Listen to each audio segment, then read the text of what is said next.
morning, everybody. Thanks for joining us. As Ralph said, thank you, Ralph, for the warm introduction. So, big ideas start here. As Ralph said, the cornerstone of everything we're doing today is bringing all of you together, not just airlines and sales channels, but distribution experts, pricing experts, retailing experts, and so on. We really have progressed a lot since we started this retailing journey with all of you. We have 100 channels now available with rich content. We have content for about 90% of the flight schedule. We have use cases on desktop, on mobile, in leisure, on airline.com. While I won't say we're done, we have a lot of work to do to scale and to enhance our use cases. I will say we are beyond the if. We are now at the point where the age of modern flight shopping displays is here, and we're really at the core of scaling that and making it a permanent reality in the marketplace. So the real question is, what comes next? What does it really say when price meets picture? Our goal here is a virtuous circle between airlines, airline offers, and distribution. However that data needs to get there, we want to be as agile as we can. We want to be agnostic to whether it's airline APIs, NDC APIs, however the data needs to get there. We also see an end-to-end approach here, driving efficiencies across the ecosystem, normalizing data, making it easier to ingest data, and a real commitment to improving our own tools, scaling our services, and really enhancing the value for everyone in the industry. But this immediately begs another question. Beyond the shopping display itself, shouldn't retailing actually improve the very pricing? I mean, think about it for a second. In any other manufactured good, you decide what your good is, you decide the price, and you display it. In our industry, many of us, raise your hand if you're in pricing or revenue management. Okay, good portion of the room. Many of you are actually blind to what your products are on a given flight in a given market when you're setting the price for that flight. That's odd. There's no other industry that quite has that reality. What you do have, unlike any other manufactured good, is the ability to set a price and have it immediately show up everywhere. So that's great. We want to preserve that. The question is, how do we then influence actual product data? What's on that flight? Is there Wi-Fi? Is the seat better? Do I have a lounge? Get all of that information where it matters at the moment you're setting the price. Where we are today is not enough. We want to make that impactful at the point of sale, at the pricing strategy. Now, to level set, we don't have this today. Please don't corner me afterwards and ask me when it will be available. You could ask Javen that later. I suggest sort of around the 10 or 11 o'clock drinking hour. He'll give you his best answer then. But what we really want to do is to be able to give you the ability to say, okay, I am benchmarking my products. I am this better off or this worse off on this flight for this day at this point in the market, and adjust accordingly. Naturally, we want to retain the ability. You decide what your products are. You decide what the benchmarking is. You decide what the market dynamics are. Of course, you need that capability. But this is really where the next point of price meets picture will be.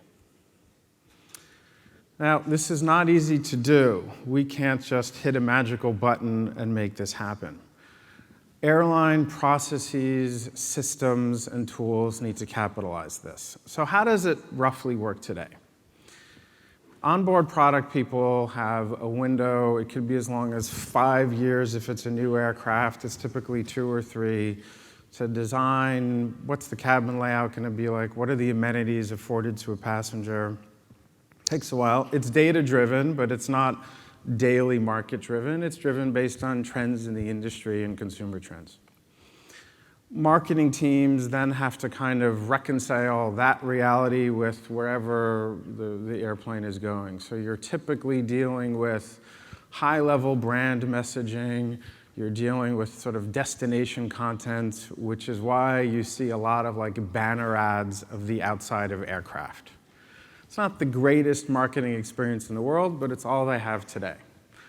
Hopefully you've never flown on the outside of the aircraft. If so, that would be pretty horrible, but that's really not a great marketing experience. Digital teams within the airline have a different problem. Their goal is generally get shoppers through the flow as quickly as possible. They're laser focused on workflow. They're laser focused on conversion.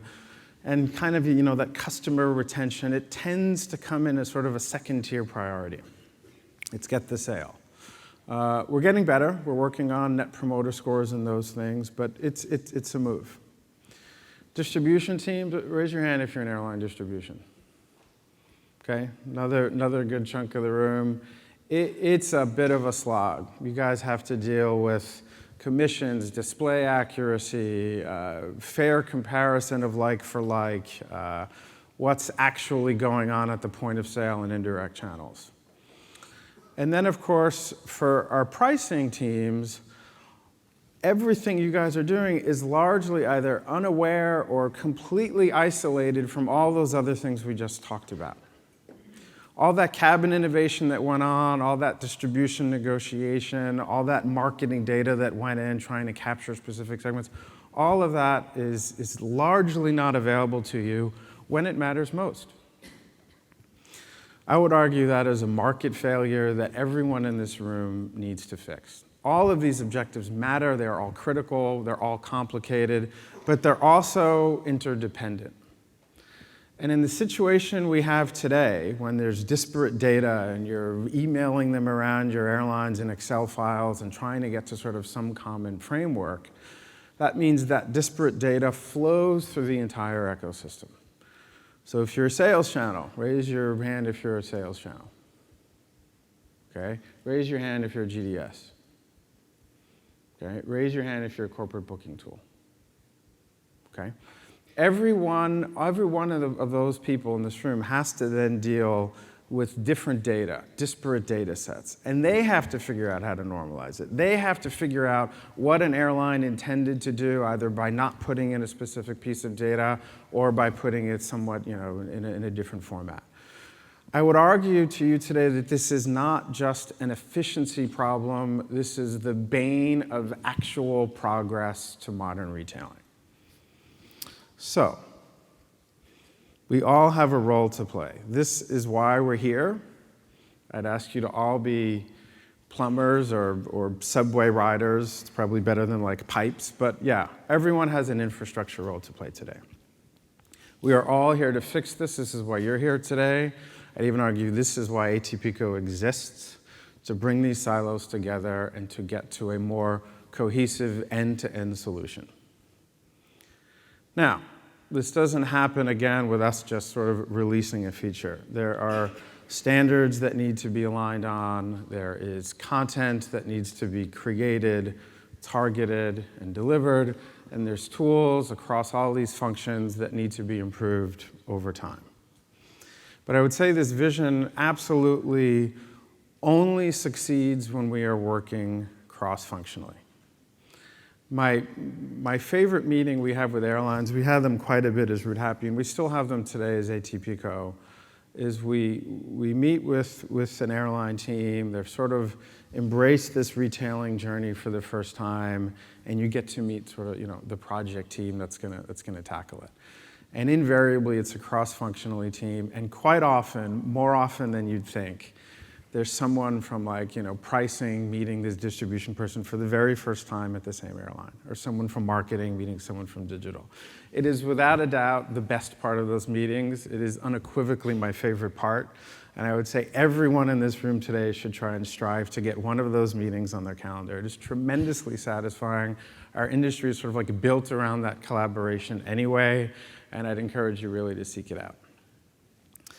So this is really a collective call to action. Modernizing flight shopping where it matters, at the point of sale, wherever and whenever that sale may be. So how are we going to do it? Well, everything on here is sort of quite deliberate. You'll see first the line between pricing and retailing is a bit squiggly. It's a bit sort of blurred. It will continue to blur over time. You now know why we've done that. Second, we are committed to getting beyond the content into the tools and services and standards that need to take place for all this to come together. You'll get more of a feel for that later today. Third, I want to reiterate, however the data needs to flow from point A to point B, we're here to power that and make that happen. We love NDC. Everything we're doing is 100% complementary to NDC, but we're not solely dependent on NDC. The pipes are better, but it's kind of like high-speed internet. If you put high-speed internet in your house, but all you're watching is the local news, you're not really making the best use of all those modern pipes. So we want to get the content better. We want to give you the tools that make that content better. Last, but certainly not least, standards. We're committed to not only expanding the type of standards we do and making them easier to consume and easier to ingest, but being more agile in how we deliver them itself. Be ready to test first, fail fast, and iterate from there. So, today is all about showing what our newly integrated organization can do when we work with all of you. So I would encourage you, please, throughout today and tomorrow, take advantage of our expertise, our exchange, our energy. Seek us out. We certainly don't have the answer to everything, but I promise you we've talked about it, we've thought about it a lot, and we really want to have this dialogue with you. So we'll be talking later today about NGS and retailing. You will see a lot of news about the next generation storefront. You'll get a wonderful taste of where we are today with retailing, both where the distribution channels have gone, where we've gone as well with our content creation efforts. You may have heard the news as well in NDC. Southwest has now joined the exchange. We're really looking forward to kind of ramping up those capabilities as well. Not just, again, on the pipes side of it, but making it easier for airlines to enhance their own APIs, to enrich them with retailing content, to filter through so you don't have a lot of sort of the wrong ONDs hitting your APIs. Likewise, Tom is going to talk later today about our new approaches on NDC. But throughout all of that, I would encourage you to remember one important thing. It all starts with the passenger. So our journey to price meets picture has to start with that approach and work backwards. This particular passenger is quite picky. He also didn't pay for his ticket. I need to point that out. Nevertheless, he would have. I have no doubt of that. So please always think about that going forward. With that, it's my great pleasure to introduce Joe Leader, who will be coming up. I have known Joe for almost 20 years now, and he and I have both been long proponents about the guest experience, what passengers actually feel on a flight, and he's going to take you through that vision today. So Joe, why don't you come on board?